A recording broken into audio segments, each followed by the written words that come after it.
जहां हर क्षेत्र में व्यापार पर खासा असर पड़ा है, वहीं चेन्नई के अहम स्टील बाजार जो कि चेन्नई सेंट्रल के पास है, इस वक्त हम इसी स्टील बाजार में हैं। सर, आपसे जानना चाहेंगे कि कितना असर पड़ा है इस बिजनेस पर? असर तो बहुत पड़ा है, मगर काम बिल्कुल हो रहा नहीं है। आम पब्लिक के ऊपर बहुत असर पड़ रहा है और बिजनेस बिल्कुल भी नहीं है। बोनी भी बिजनेस में 1 रुपये का भी बोनी नहीं हो रहा है। पुराने नोट लेके आ रहे हैं, उनको वापस भेज रहे हैं और पैसा भी 2000 का नोट लेके भी आ रहे हैं, तो छुट्टे पैसे देने के लिए नहीं है। इसका असर आगे बहुत पड़ रहा है। कहने का मतलब घरों में खाने के लिए पैसा भी नहीं है।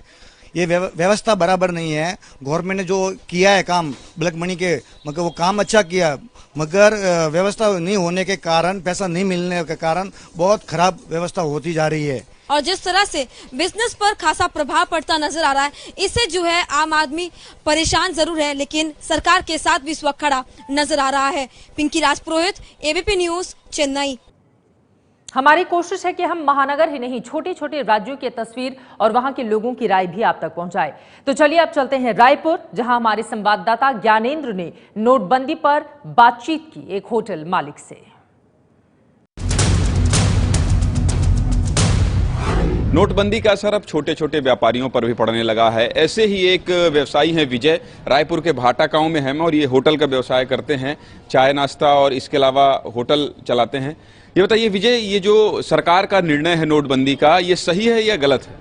ये हमारे हिसाब से कुछ दिन का समय किसी को भी देना था पब्लिक को, जिससे कि आदमी अपनी व्यवस्था कर लेता। आज जो मार्केट में खरीदी के लिए वो जा रहा है, उसको चिल्लर की व्यवस्था नहीं मिल रही है, चिल्लर करेंसी है नहीं, और कोई भी अगर आता है तो सीधे 2000 के नोट लेके आता है, तो उसको अपन चिल्लर कहाँ से दे। और आज जो ग्राहकी का असर है वो पहले से 75% डाउन हो गया है। अच्छा, तो ये आपका होटल जो है, होटल का जो व्यवसाय है, ये डाउन हो गया 75%, ऐसा कह रहे हैं? जी जी। तो ये थे विजय जो होटल चलाते हैं। इनका कहना है कि थोड़ा सा वक्त अगर सरकार देती तो कहीं ना कहीं व्यवस्थित होने में या तो फिर अपनी व्यवस्था करने में लोगों को आसानी होती। Gyanendra Tiwari, ABP news, Raipur. नोटबंदी को लेकर मेरठ का क्या है मिजाज? हमारे संवाददाता सुधीर चौहान ने मेरठ में सैमसंग सर्विस सेंटर चलाने वाले एक शख्स से जब नोटबंदी पर सवाल पूछा, तो सुनिए कैसे उसने पीएम मोदी के फैसले की तारीफ की। नोटबंदी पर पूरे देश से अलग अलग लोगों की अलग अलग राय आ रही है। हमारे साथ हैं अमरजीत जी। अमरजीत जी, इसको कितना सही और कितना गलत मानते हैं? ये बिल्कुल ही सही फैसला है सरकार का और बहुत ही साहसिक कदम है।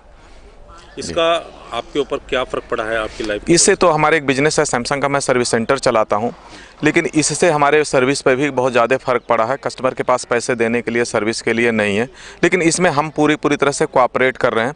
जिनके पास पैसे नहीं है हम उनसे जो है मतलब ऐसे ही काम करवा दे रहे हैं, बाद में हम पैसे उनसे ले लिया करेंगे। सही क्यों मानते हैं इसको?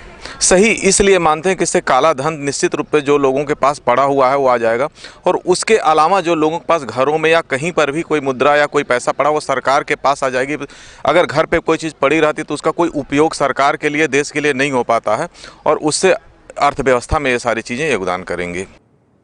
चंडीगढ़ में हमारे संवाददाता जैनेंद्र कुमार ने दिहाड़ी मजदूरों से बात की। पीएम मोदी के फैसले पर इन मजदूरों की क्या है राय, चलिए सुनते हैं।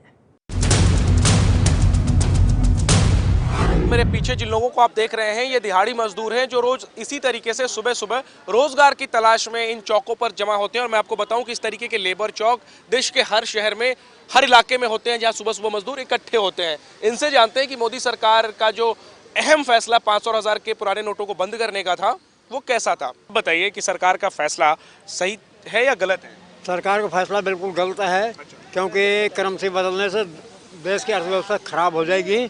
और ये जो नोट है ना, काला धन ऐसे ख़त्म नहीं होगा। जिसके पास ज़्यादा बैलेंस है वो 4 बैंकों में जमा करा देगा, 8 बैंकों में जमा करे, रिश्तेदारों के नाम जमा करा देगा। ऐसे काला धन थोड़े ख़त्म होगा।